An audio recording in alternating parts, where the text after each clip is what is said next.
بسم الله الرحمن الرحيم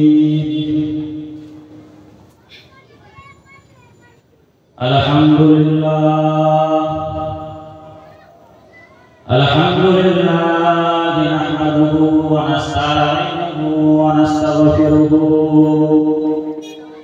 ونؤمن به ونتوكل عليه ونعوذ بالله من شرور أنفسنا ومن سيئات أعمالنا من يهده الله فلا مضل له ومن يضلل فلا هادي له ونشهد أن لا إله إلا الله وحده لا شريك له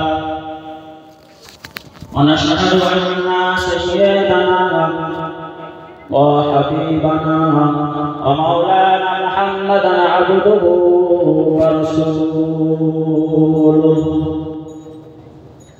أما بعد وقال الله تعالى في كلامه المجيد الفرقان الحميد قل إن كنتم تحبون الله فاتبعوني يحببكم الله ويغفر لكم ذنوبكم الله غفور رحيم وقال رسول الله صلى الله عليه وسلم من أحب سنتي فقد أحبني ومن أحبني كان معي في الجنات أو قال رسول الله صلى الله عليه وسلم الدنيا وماجرة الآخرة وقال الله تعالى في كتابه آية أخرى وما أرسلناك إلا رحمة للعالمين وقال الله تعالى وصلى في القرآن الكريم كل نفس ذائقة الموت إن الله وملائكته يصلون على النبي يا أيها الذين آمنوا صلوا عليه وسلموا تسليما اللهم صل على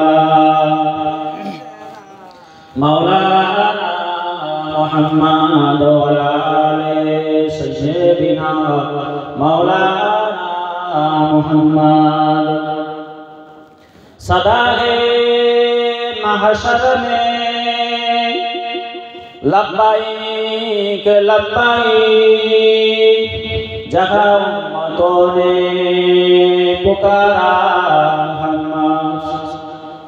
हमें जानो दिल से प्यारा मुहम्मद मुहम्मद के हम है हमारा मुहम्मद अल्लाहुम्मा सल्ले अला मौलाना मुहम्मद व आले सय्यिदिना मौलाना मुहम्मद कलमा से ला इलाहा इल्लल्लाह ला इलाहा इल्लल्लाह ला इलाहा इल्लल्लाह मुहम्मदुर रसूलुल्लाह ला इलाहा इल्लल्लाह ला इलाहा इल्लल्लाह मुहम्मदुर रसूलुल्लाह আসমান মালিক তুমি আল্লাহ, জমিনের মালিক তুমি আল্লাহ, হায়াতের মালিক মালিক তুমি আল্লাহ, মৌতের মালিক তুমি আল্লাহ। বলো লা ইলাহা ইল্লাল্লাহ, লা ইলাহা ইল্লাল্লাহ, লা ইলাহা ইল্লাল্লাহ মুহাম্মাদুর রাসূলুল্লাহ। জান্নাতের মালিক তুমি আল্লাহ, জাহান্নামের মালিক তুমি আল্লাহ। জান্নাতের মালিক তুমি আল্লাহ, জাহান্নামের মালিক তুমি আল্লাহ। মাহশারের মালিক তুমি আল্লাহ, মাগফিরাতের মালিক তুমি আল্লাহ। বলো লা ইলাহা ইল্লাল্লাহ, লা ইলাহা ইল্লাল্লাহ, লা ইলাহা ইল্লাল্লাহ মুহাম্মাদুর রাসূলুল্লাহ। আল্লাহুম্মা সাল্লি আলা মাওলানা মুহাম্মাদ ওয়া আলা আলি সাইয়্যিদিনা মাওলানা মুহাম্মাদ। আজকে জলসার খাস বিশেষ অতিথি এবং জলসার খাস করে আমার কমিটিবৃন্দ, ভাইয়েরা, চাচারা, আজকে পর্দার নিশে আমার মা ও বোনেরা, জলসার আমন্ত্রিত ওলামায়ে কিরাম বোনেরা, আল্লাহ পাকের অশেষ রহমত যে আল্লাহ তাআলা আমাকে আপনাকে এমন একটা মাহফিলে বসিয়েছেন যে মাহফিলটার কথা আল্লাহ রাসূল করিম সাল্লাল্লাহু আলাইহি ওয়াসাল্লাম 3000 বছর আগে পবিত্র কোরআনে বললেন রিয়াজুল জান্নাহ। দুনিয়ার কোনো জায়গা নয়, এটা হলো জান্নাতেরই বাগান। যারা বলেন সুবহানাল্লাহ। যে আল্লাহ পাক অশেষ দয়াময় করুণাময়,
এটা করে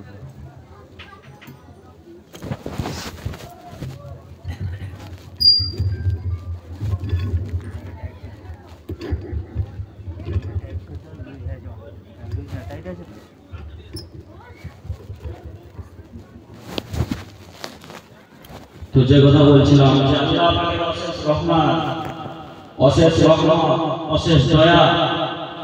কারণ এই মাহফিলের পরিচালনার দ্বারা আজকে আমার আপনার কাছে ইসলামটা চলে আসছে।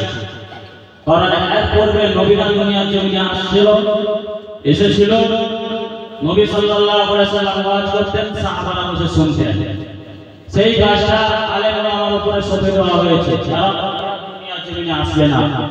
এমন একটা মাহফিল সাজিয়েছে যে মাহফিলের কথা আমার আল্লাহ পাক বললেন, যে জায়গায় কোরআন এবং হাদিসের কথা হয়, যে জায়গায় জান্নাত এবং জাহান্নামের কথা হয়, যে জায়গায় কোরআন এবং হাদিসের কথা হয়, ওটা দুনিয়ার কোনো জায়গা থাকে না। এটা আব্দুর রহমানের কোনো জায়গা নয়, এটা আব্দুল কুদ্দুসের কোনো জায়গা নয়। আমি আল্লাহ পাক বলছি, ওই সময়টায় যে জায়গায় কোরআন এবং হাদিসের কথা হয়, ওই জায়গাটা জান্নাতি বাগান হিসাবে আমি আল্লাহ আমার দরবারে কবুল হয়ে যায়। যারা বলুন সুবহানাল্লাহ। সেই আল্লাহ পাকের দরবারে লাখো কোটি শুকরিয়া যে আল্লাহ পাক আমাকে আপনাকে দুনিয়ার জমিনে অনেকে এখন আছে মেহফিল থেকে বঞ্চিত, কিন্তু আমাকে আপনাকে সুস্থ করে আল্লাহ পাক একটা মেহফিলে বসিয়েছেন, সে আল্লাহ তাআলার লাখ লাখ শুকরিয়া, আলহামদুলিল্লাহ।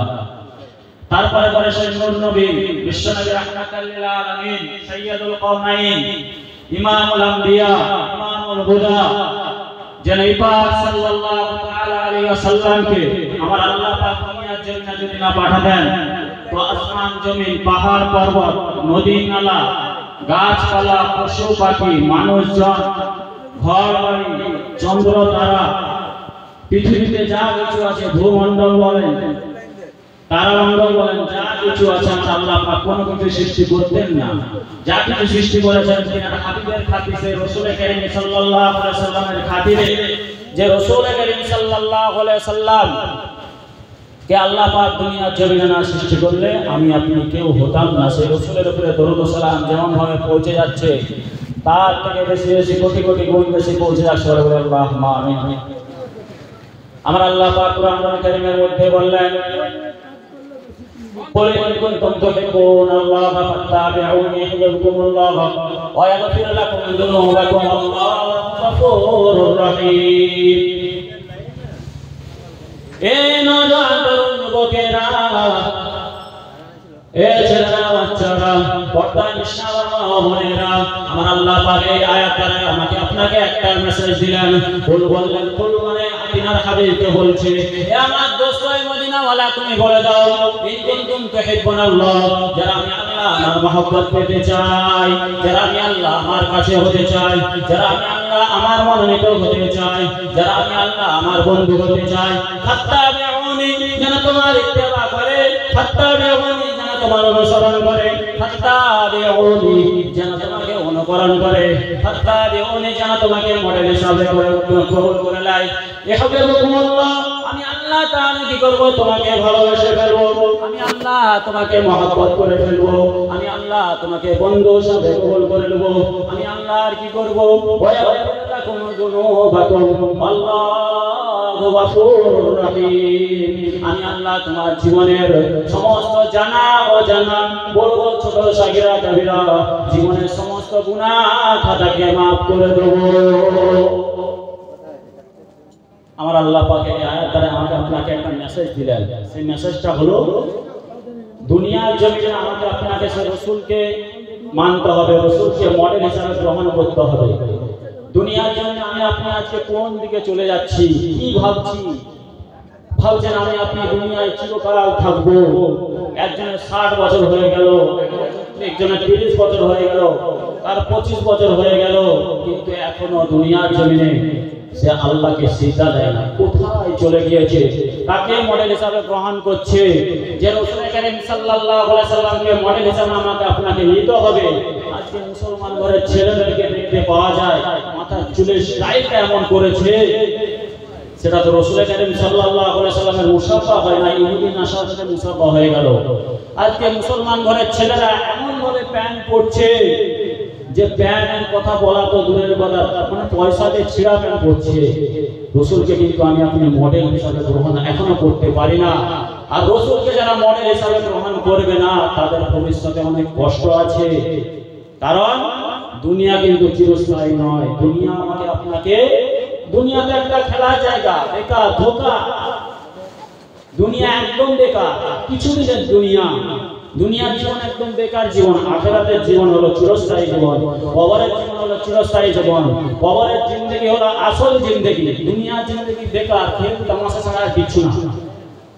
আমি আপনি যখন মরে যাব, ওই কাফন করাবে, তারপরে কবরে রেখে চলে আসবো, ওই যে চলে আসলো, আর কবে লাইলাতুল বরাত হবে, কবে ঈদ আসবে, কবে বিশ্বনবী দিবস হবে, তখন তাদের খেয়াল করবে আমার আব্বা চলে গিয়েছিল, আম্মা চলে গিয়েছিল, আমাদের আত্মীয় স্বজন চলে গিয়েছিল। তারপরে যে তারা কবরে উঠবে, কবরের কাছে যে জিয়ারত করবে, আপনাকে কেউ খেয়াল রাখবে না। না, 2 থেকে 3 দিন কি 4 দিন, জোর 7 দিন কাঁদবে আপনার জন্য, তারপরে বেকার। দুনিয়ায় কেউ আপনার হবে না, দুনিয়ায় কেউ আপনার হবে না, কারণ আমাকে আপনাকে মরতে হবে।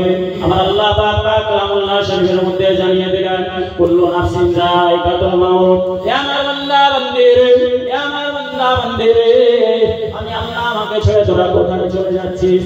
আমি আল্লাহ আমাকে ভুলে তোরা কোথায় চলে যাচ্ছিস? আমি আল্লাহ পাক যে তোদেরকে কত সুন্দর করে দুটো চোখ দিয়েছি, আমি আল্লাহ পাক যে তোদেরকে কত সুন্দর করে দুটো হাত দিয়েছি, আমি আল্লাহ পাক তোদের নিঃশ্বাসে নিঃশ্বাসে তোদের কত সারা 24 ঘন্টায় আমি আল্লাহ পাক কত ফ্রি ফ্রি অক্সিজেন দিচ্ছি।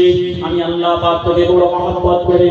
এ আমার বান্দা বান্দি রে, এ আমার বান্দা বান্দি রে, দুনিয়া দুনিয়া দুনিয়া ঘুরে পাগল হইছ না।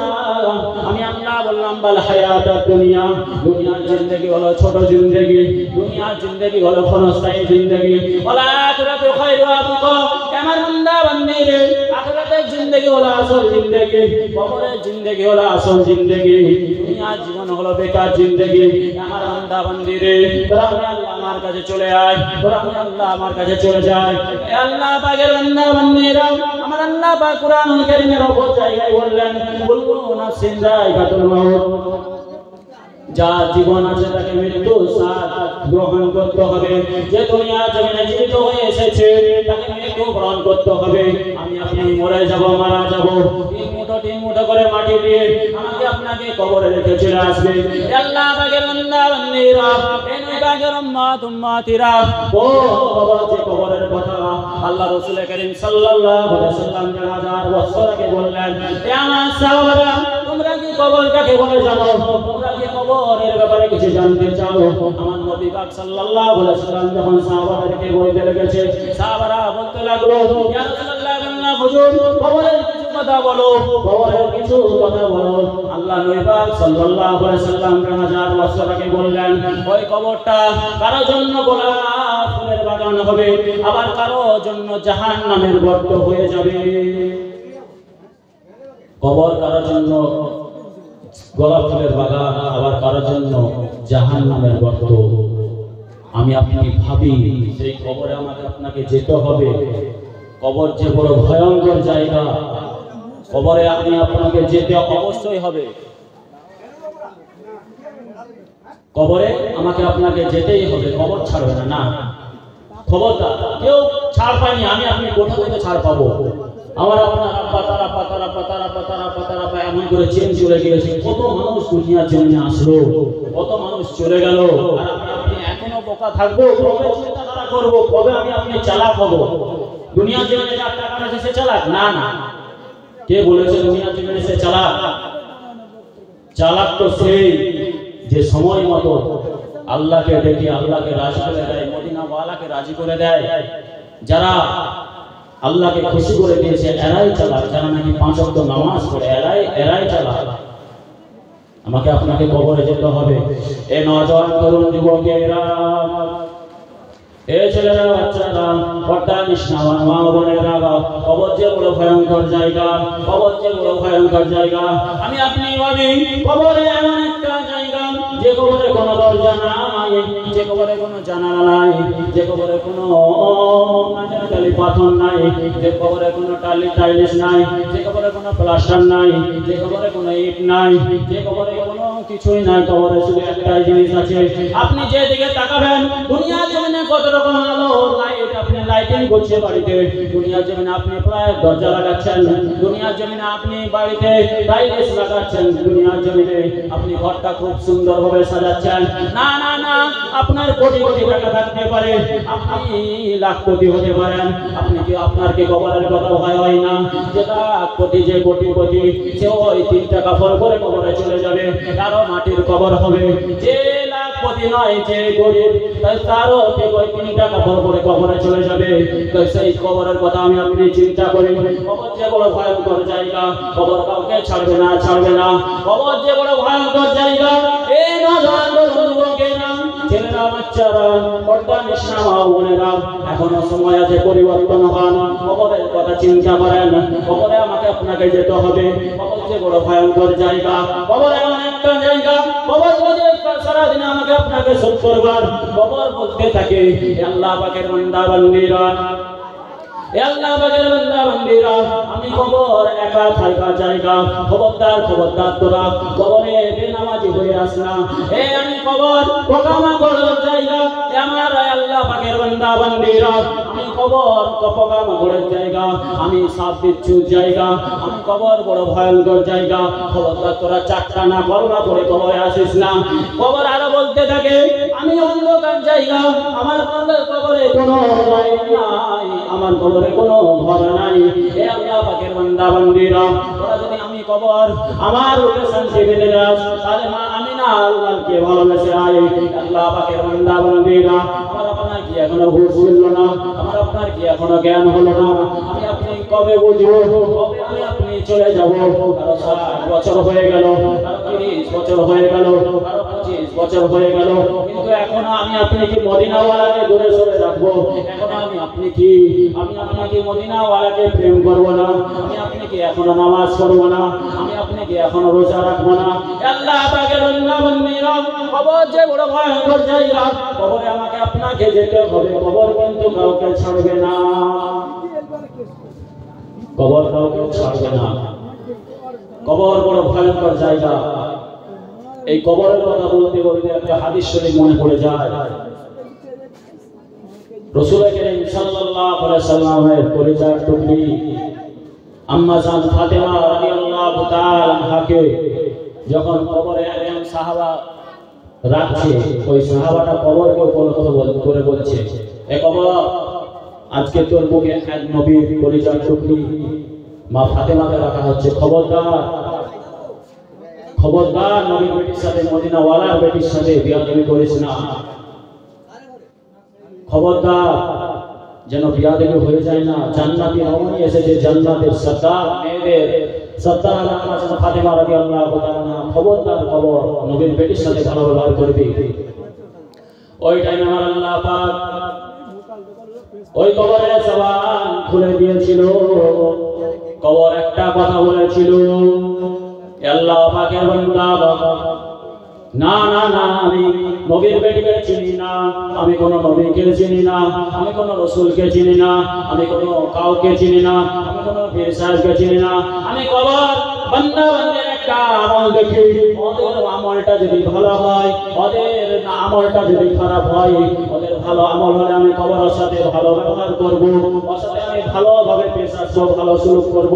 আর যদি খারাপ হয়, আমি খবরদার, আমি ওকে ছাড়বো না। আমি না না না, আমি নবীর বেটিকে চিনি না।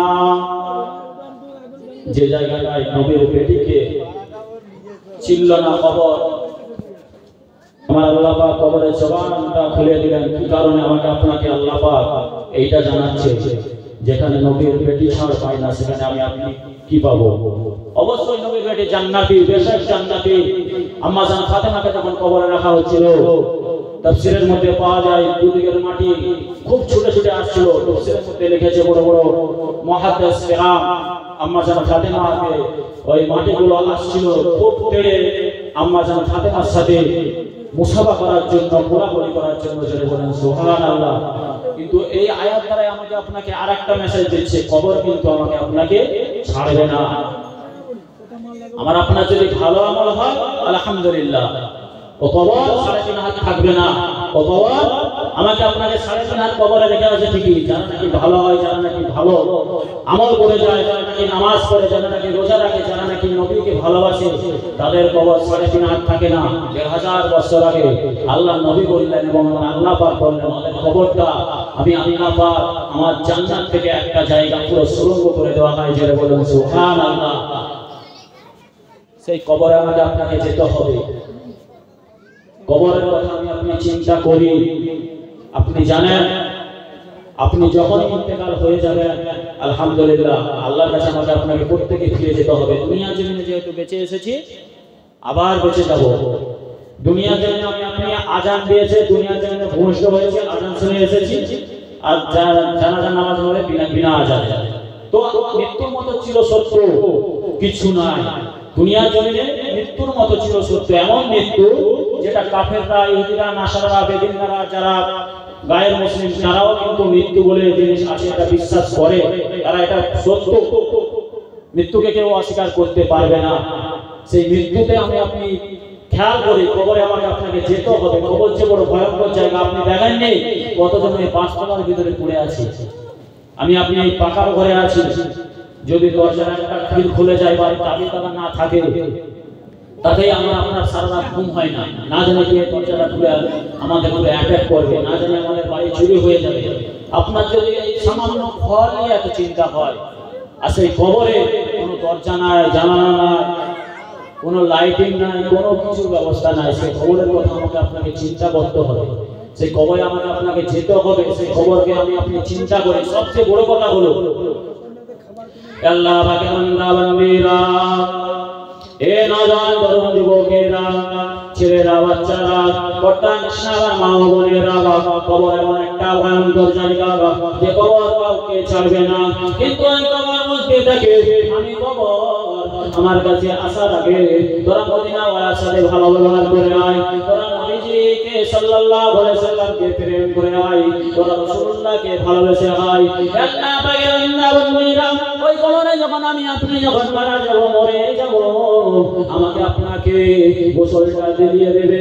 দিয়ে দেওয়ার পরে কেউ বলবে লাশটা কিছুক্ষণ রাখা হোক, আবার কেউ বলবে না না না, জলদি করে লাশটাকে কবরে দিয়ে যাও। এমন করে করে আমাকে আপনার যখন জানাজা হয়ে গেল, জানাজার পরে আমাকে আপনাকে কবরে রাখা হলো।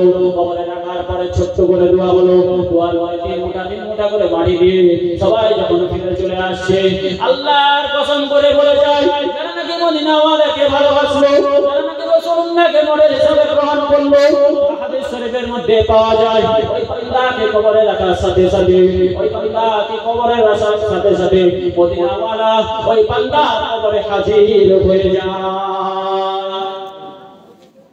আল্লাহ রাসূল খুদ ওই কবরে হাজির হয়ে যায়।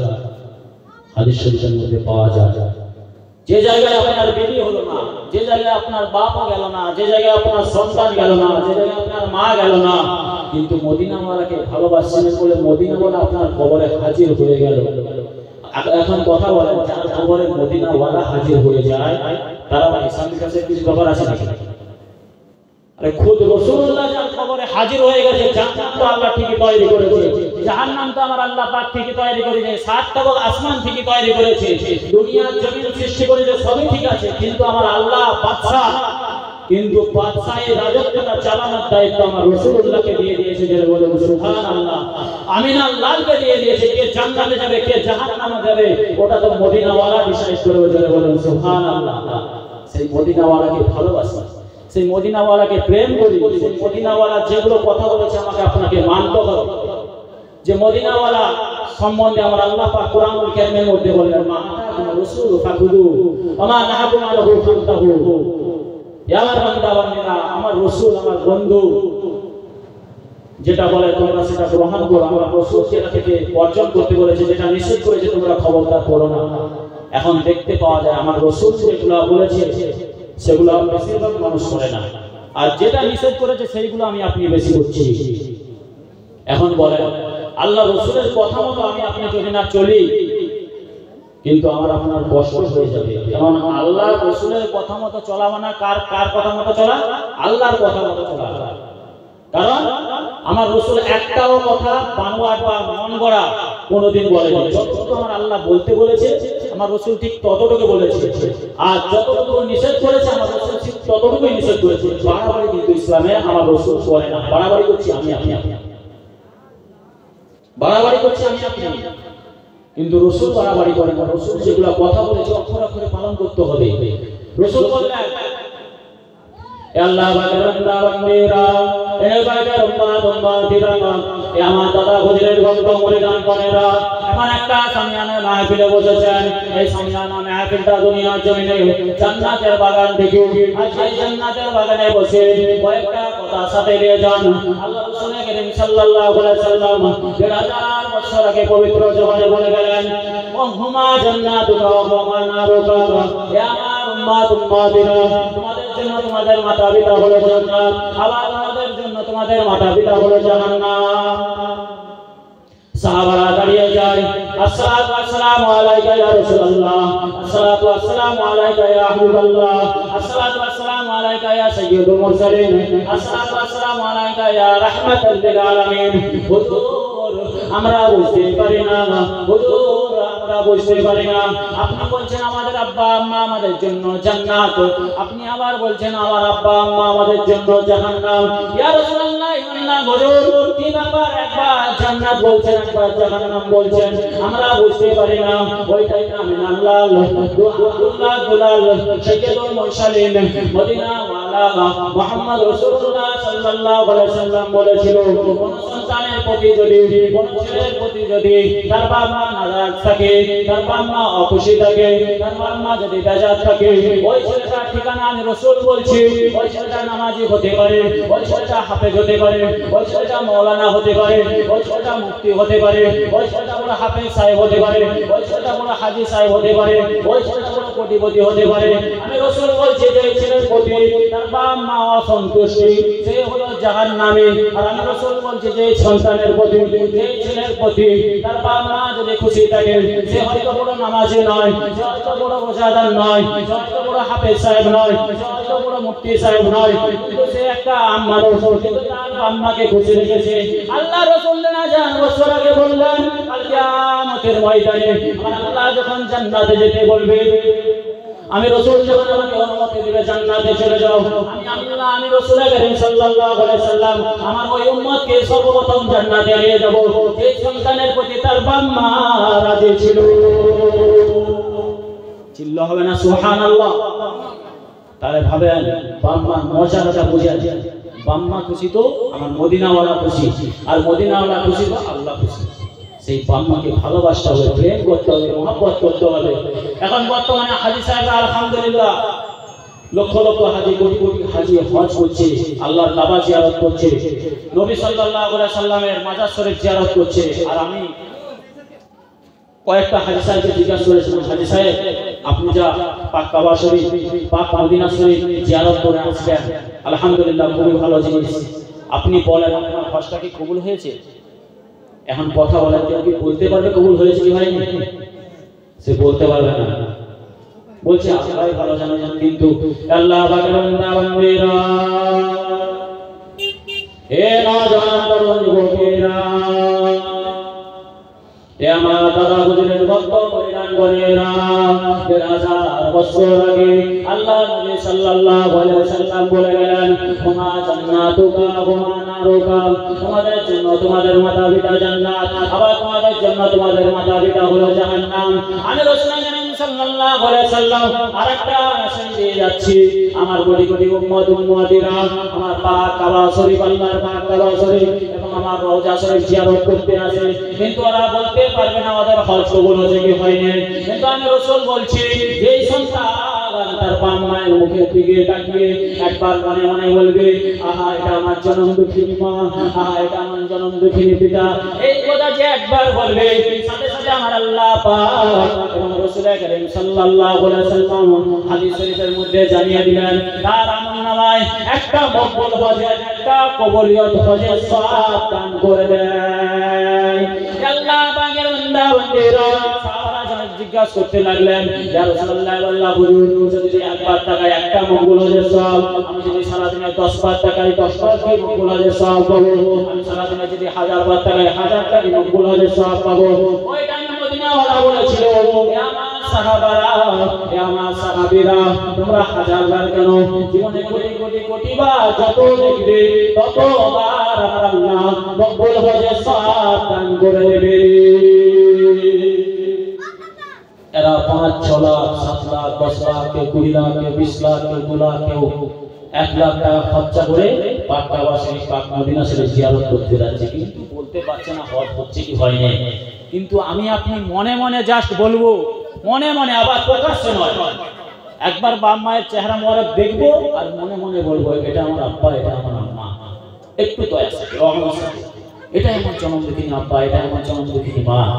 সেইটা আল্লাহ রাসূল বললেন মকবুল হজের সওয়াব। বলেন এত বড় নিয়ামত আর দুনিয়া জমিনে আছে, বাম্মা যার চলে গেছে সেই জানে বাম্মা যে কত বড় নিয়ামত।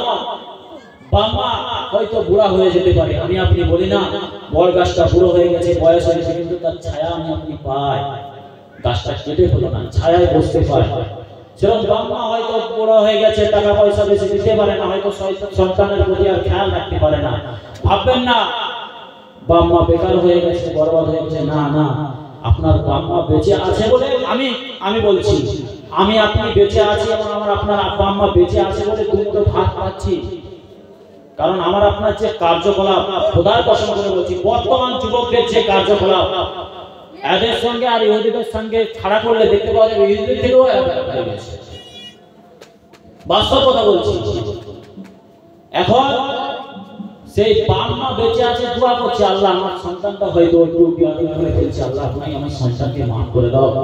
বাপটাও বলতে থাকে আমার সন্তানকে ভালো করে দাও। যার বাপ আপনি খানা পাচ্ছি, যাদের বাপ মা চলে গিয়েছে তারা যদি বিয়াদবি করে তাদের কি অবস্থা হচ্ছে আপনি একটু খেয়াল করবেন। সত্যি কথা বলছি, খেয়াল করবেন একটু। তাদের উপর অনেক ঝড় যাচ্ছে, অনেক ছাড়টান যাচ্ছে, কিন্তু আমি আপনি এখনো সেই বাপ মার দিকে ফিরে আসি, বাপ মাকে ভালোবাসি, বাপ মাকে প্রেম করি। যে বাপ মাকে দেখলে নাকি আল্লাহ রসুল বললেন মকবুল হজের সওয়াব, আর কি তার বাপ মা যদি খুশি তো রসুল খুশি, আল্লাহ খুশি। সেই বাপ মার দিকে ফিরে চলে আসি। আল্লাহ পাকের বান্দা বান্দীরা, এ নবীর উম্মত উম্মতিরা, আমার আপনার আব্বা আম্মার আল্লাহ পাক কতটা শান দিয়েছেন। আমার আপনার আল্লাহ পাক আমার আপনার আব্বা আম্মার কতটা মর্যাদা দিয়েছেন। আমার আল্লাহ পাক বললেন তোমার আম্মার সাথে তোমরা ভালো ব্যবহার করো, তোমার আম্মার সাথে একটু দয়ার সঙ্গে পেশ আসো। কেন তোমার আম্মা যদি খুশি তো মদিনাওয়ালা খুশি, আর মদিনাওয়ালা খুশি তো আমি আল্লাহ খুশি। আর তোমার আম্মাকে আমি আল্লাহ পাক কি ক্ষমতা দিয়েছি, দুনিয়া জমিনে 3 শ্রেণী ব্যক্তির আমার আল্লাহ পাক দোয়া কালামের মতো কবুল হয়ে যায়। আগামী কাল সালাতের নামাজ আমি আপনি পড়েছেন ঠিকই, কিন্তু কেউ বলতে পারবো না আমার আপনার দোয়া কবুল হয়েছে কি হয়নি। কিন্তু আজ থেকে 1000 বছর আগে মা আমিনা আব্দুল্লাহ দুলাল সৈয়দুল মুরসালিন সৈয়দুল কওনাইন ইমামুল আম্বিয়া পবিত্র জবানে বলে গেলেন, কোন সন্তানের জন্য যদি কোন বাপ মা একবার দোয়া করে আমার আল্লাহ পাক ওই দোয়াটা ফিরিয়ে দিতে লজ্জা পায়। আমার আল্লাহ পাক বলে দেখো দেখো দেখো আমার বান্দা বান্দি তার সন্তানকে কতটা ভালোবাসে, আমার বান্দা বান্দি দেখো তার সন্তানকে কতটা প্যার করে। আমি আল্লাহ পাক আমার সৃষ্টি হয়ে যদি ওর বাপ মা হয়ে যদি সন্তানের প্রতি এতটা সহানুভূতি হয়, এতটা দয়াশীল হয়, আমি আল্লাহ তো এই বাপ মাকে নিজে সৃষ্টি করেছি।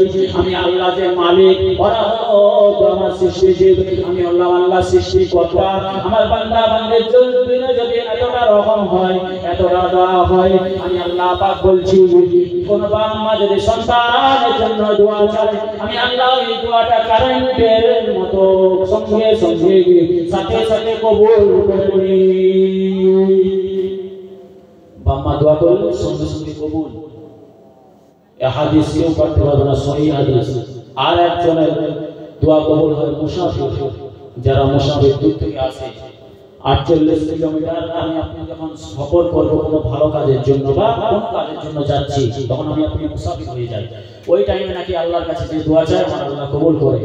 আর এক শ্রেণী যাদের উপরে জুলুম করা হয়, মাজলুমের দোয়া, আপনি বিনা দোষে একজনের জমি জায়গা কেড়ে নিলেন, আপনি বিনা দোষে একটা ছেলেকে মারলেন, আপনি বিনা দোষে লোকের জমির আলকে মানে জায়গাকে জোর জবরদস্তি কি করে দিলেন, আপনি বিনা দোষে আপনার ভাইয়ের যেটা পাপ থেকে ই করলেন, এই মাজলুম আপনার ওই ভাইটা যদি বদদোয়া করে ওই দোয়াটা আমার আল্লাহ কবুল করে না। এই 3 শ্রেণীর ব্যক্তি আমার আল্লাহ পাক দোয়া কবুল করে। সর্বপ্রথম হলো বাপ মা। সেই বাপ মার কদমে যদি আমি আপনি চুমু খাই, আল্লাহ পাকের বান্দা বান্দীরা, এনে পাকের উম্মত উম্মতিরা, মদিনাওয়ালা সৈয়দুল মুরসালিন 1000 বছর আগে বলে গেলেন, ইয়া মা সাহাবারা, ইয়া মা সাহাবীরা, তোমরা যদি তোমার বাপ মার কদমে একবার পা দিয়ে সালাম করতে পারো, তোমরা কি জানো বাপ মার কদমকে আমার আল্লাহ পাক কতটা শান দিয়েছে, তার বাপ মার কদমে আল্লাহ পাক কতটা মর্যাদা দান করেছে। আমার সাহাবারা, তোমরা যদি তোমার বাপ মার কদমে পাটা হাতটা দাও, যদি ঠোঁটটা দিয়ে চুমু দিতে পারো, আমি রাসূল কারীম সাল্লাল্লাহু আলাইহি ওয়াসাল্লাম বলে দিচ্ছি, ওটা তোমার বাপ মায়ের কদমে চুমু পড়লো না, ওটা আল্লাহ পাকের আরশে আজিমে জান্নাতের চৌকাঠে চুমু পড়ে যায়। চিল্লা হবে না সুবহানাল্লাহ। দেখেন জান্নাতের সঙ্গে বাম মায়ের কদমের তুলনা করা হয়েছে। যারা বুদ্ধিজীবী জ্ঞানীজীবী তারা বুঝতে পারে যে বাম মার কদম যদি জান্নাতের সঙ্গে তুলনা করে, সেই বাম মার সঙ্গে আপনাকে কিরকম ব্যবহার করতে হবে, কিরকম কথাবার্তা বলতে হবে, অনেক ব্যাপার আছে। আর বাম মা যদি বদদোয়া করে দেয়, বাম মা যদি খালি আর কিছু, আমি আপনি কোনো কিছু বলছি, বাম মা খালি চাষ করে যে আর কোনো ভাষা বলেন, মুখ থেকে আর কোনো কিছু বাড়ায়নি। রাসূল সাল্লাল্লাহু আলাইহি ওয়াসাল্লাম ১৫০০ বছর আগে বললেন, ওই বান্দা যদি ৬০ মানে ২০০ বছর বেঁচে থাকে, ২০০ বছর আমল করেছে, ২০০ বছর পর বাম মা বলে দিয়েছে, ২০০ বছরের আমল বরবাদ হয়ে যাবে। আর কোন বান্দা বান্দি আমল করে না, হয়তো নামাজ পড়ে টুকটাক, তেমন একটা আমল করে না, কিন্তু বাম মাকে এমন একটা কথা বলে দিয়েছে, বাম মা হাসতে লেগে গেছে। আমার আল্লাহ পাক বলে, ওই বান্দাটা সামনে এবং পিছনে জীবনের শুরু থেকে এবং শেষ পর্যন্ত যতদিন ওই হায়াতে আছে, সমস্ত গুনাহ খাতাকে আমি আল্লাহ মাফ করে দিই। জোরে বলেন সুবহানাল্লাহ। সেই বাম মাকে সঙ্গে আমি আপনি কথা বলি, ভালোভাবে কথা বলি, বাম মার সঙ্গে ভালোভাবে পেশ আসি, এখনো সময় আছে। অবশ্যই বিবিকে ভালোবাসতে হবে, বিবিকে প্রেম করতে হবে, বিবিকে মহব্বত করতে হবে। বিবির মহব্বত আলাদা, মা বোনেরা আবার ভুল ভাব ভাবে, মানে এদের বুদ্ধি এত কম, বাস্তব কথা বলতেছি, এত বুদ্ধি কম এদের মায়ের সঙ্গে আর তাদের তাদের নিজের মা মানে স্বামীর মায়ের সঙ্গে নিজের ভালোবাসাকে তুলনা করে। তোমার ভালোবাসা আলাদা স্টেজ, বাম মায়ের ভালোবাসা আলাদা স্টেজ, এটা অনেক পার্থক্য আছে। অবশ্যই একটা মেয়েকে বিয়ে করে আসছে, তার সাথে ভালো ব্যবহার করতে হবে, তার সাথে প্রেম করতে হবে, ভালোবাসতে অবশ্যই, কিন্তু বাম মাকে বাদ দিয়ে নয়। আপনি শ্বশুর শাশুড়ি কি বলছেন, শ্বশুর শাশুড়িকে ভালোবেসে বেশি বেশি বেশি খিদমত করে করে করে করে করে করে করে যদি মরে যান, যদি মারা যান, মৃত্যুর আগ পর্যন্ত যদি আপনি ওই শ্বশুর শাশুড়ির খিদমত করেন, হয়তো সওয়াব পাবেন, হয়তো, কিন্তু এটা বলেনি আল্লাহ রাসূল আপনি সওয়াব পাবেন, হয়তো পেতে পারেন, কিন্তু আপনার জান্নাত মিলবে না। আর বাম্মা যদি খিদমত করেন, বাম্মা যদি একবার বলে দেন আলহামদুলিল্লাহ, আসমান এবং জমিনে যতটা ফাঁকা জায়গা রয়েছে আপনার আমার নামায় আল্লাহ পাক আমল দিয়ে নেকি দিয়ে ভরপুর করে দেবে। জোরে বলুন সুবহানাল্লাহ। সেই বাম্মাকে ভালোবাসেন, এখনো সময় আছে, পরিবর্তন হয়, ভুল হয়ে যায়। কুল্লু বানি আদম খাতা, প্রত্যেক আদম সন্তান গুনাহগার, আমি আপনি গুনাহগার, ভুল আমি আপনি করব না, করবে কে? আমি আপনি তো ফেরেশতা নয়। বান্দাবান্দের খালকাত, বান্দাবান্দের আসল যে বলা হয় চরিত্র, বান্দাবান্দের খালকাত, বান্দাবান্দের অভ্যাস, এরা গুনাহ করবেই, ভুল করবে। এটা মেসেজ আমার আল্লাহ পাক কুরআনুল কারীমে সূরা ইয়াসিনের মধ্যে দিয়ে দিয়েছে যে প্রত্যেকটা বান্দাবান্দি ভুল করবে, বান্দাবান্দি ভুল করবে, আমি আল্লাহ আবার আমার কাছে মাফ চাইবে, এটাই তো স্বাভাবিক। ফারিস্তাদেরকে আমার আল্লাহ সৃষ্টি করেছেন কেবল তারা ইবাদত করবে, কিন্তু আমি আপনি সৃষ্টি হয়েছে দুনিয়ার জন্য এসেছে, ভুল আমার আপনার দ্বারা হয়ে যাবে। ভুল কিন্তু আমি আপনি ইচ্ছা করে করি না, কেউ ইচ্ছা করে ভুল করে না, ভুল করে কার চক্রান্তে? শয়তান। শয়তানের চক্রান্তে পড়ে গিয়ে আমার আপনার পাটা ফিসলে যায়, আমি আপনি আল্লাহ থেকে দূরে একটু হয়তো সরে যায়। ওই যে রমজান মাস আসছে সামনে, আমার আল্লাহ পাক ওই শয়তানকে বেঁধে দেয়, কিন্তু তারপরেও মনে হয় রমজান মাসে এক ঝগড়া টগড়া হয় না, একদম স্বামী স্ত্রী বিবাদ হয় না, হয় কি হয় না? হয়। আমার আল্লাহ পাক যখন ওই শয়তানকে বাঁধে, তোমার আল্লাহ পাক ওই শয়তান কি বলতে থাকে, ইবলিস, আল্লাহ আপনি আমাকে বেকার বানছেন, কেন বানছেন? আপনার বান্দা বান্দিকে 11 মাস যেভাবে ঘুরিয়ে দিয়েছে, এই মাসটা ওরা অটোমেটিক ভুলে যাবে, আর আমাকে ছাড়ে না ছাড়েন, আমি বাঁধা অবস্থায় থাকলেও আপনার বান্দাবান্দি ওই রাস্তায় হাঁটবে। আর আমার আল্লাহ পাক তখন কি বলে, অবিবাহিতকে বলে, আমার বান্দাবান্দি হয়তো 11 মাস ভুল করেছে, এই পবিত্র রমজান মাসে তারা রোজা রাখবে, নামাজ পড়বে, আমি আল্লাহ একবার আল্লাহ বলবে, আমি আল্লাহ ওই বান্দাবান্দি সারা জিন্দেগীর গুনাহ খাতাকে মাফ করে দেবো। যেটা বলেন সুবহানাল্লাহ। আমি আপনি ভুল করে শয়তানের চক্রান্তে পড়ে, আমাকে আপনাকে পরিবর্তন হতে হবে, বাম্মার দিকে ফিরে আসি, এখনো সময় আছে। বাম্মাকে ভালোবাসেন, বাম্মাকে প্রেম করেন। আল্লাহ পাকে বান্দাবান্দিরা বাম্মার কথা বলতে গিয়ে একটা হাদিস শরীফ মনে পড়ে যায়। আল্লাহ নবীর প্রাণপ্রিয় সাহাবা হযরত আলকামা রাদিয়াল্লাহু তাআলা আনহু, হুজুর আমার রাসূলকে বড় মহব্বত করতেন, হুজুর আমার বড় আল্লাহ রাসূলকে মদিনাওয়ালাকে বড় প্রেম করতেন, যিনি নাকি 1 সেকেন্ড আল্লাহ নবীকে ছেড়ে থাকতেন না। ওই সাহাবাটা কয়েকদিন হয়ে যায়, 3-4 দিন হয়ে যায়, আল্লাহ রাসূলের দরবারে আর আসে না। মদিনাওয়ালা সাহাবাদেরকে বলতে লেগেছে, ও আমার সাহাবারা, আমার আলকামা কোথায়, আমার আলকামা কোথায়, দরবারে আসছে না কেন? আজ মসজিদে নামাজে, মসজিদে নববীতে নামাজ হয়ে গেল, আমার আলকামা কেন আসছে না? এ সাহাবারা চলে যাও, চলে যাও, আমার আলকামার খোঁজটা করে আসো। হযরত বেলাল রাদিয়াল্লাহু তাআলা আনহু, হযরত ওমর ফারুক রাদিয়াল্লাহু তাআলা আনহু, হযরত আবু বকর সিদ্দিক রাদিয়াল্লাহু তাআলা আনহু তিনজন চলে যায় আলকামা হুজুরের বাড়িতে। যে দেখতে পাওয়া যায় আলকামা রাদিয়াল্লাহু তাআলা আনহু হুজুর মৃত্যুর জাকানদানিতে ব্যস্ত আছে, জবান ফুটছে না, মুখ থেকে কলমা বের হচ্ছে না, অনেক কষ্ট হয়ে গিয়েছে, চোখগুলো কেমন ভাবে বড় বড় হয়ে গিয়েছে, হাত পা গুলো কেমন কেমন হয়ে গিয়েছে। সাহাবারা সামনে কলমা পড়ছে কিন্তু কলমা মুখ থেকে বের হচ্ছে না।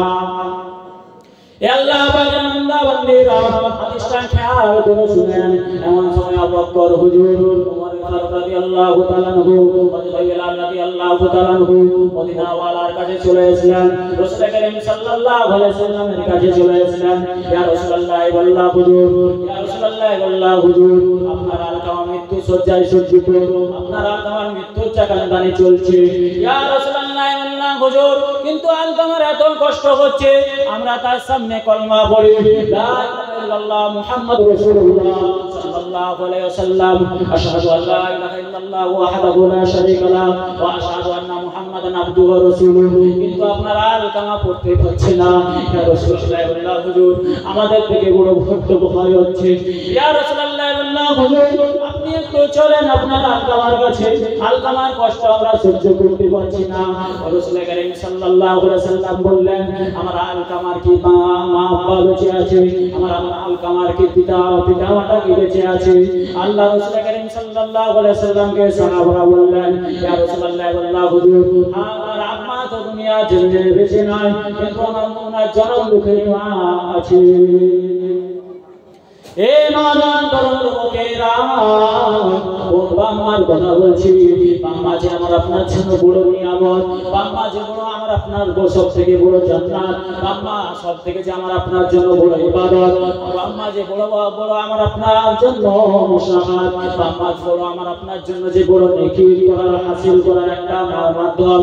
এ আল্লাহ পাকের বান্দা বান্দীরা, রাসূল করিম সাল্লাল্লাহু আলাইহি ওয়াসাল্লাম সাহাবাদেরকে বললেন, আমার সাহাবারা চলে যাও, চলে যাও, আলকামার আম্মাটাকে ডেকে নিয়ে আসবে, চলে যাও, আলকামার আম্মাটাকে ডেকে নিয়ে আসবে, চলে যাও।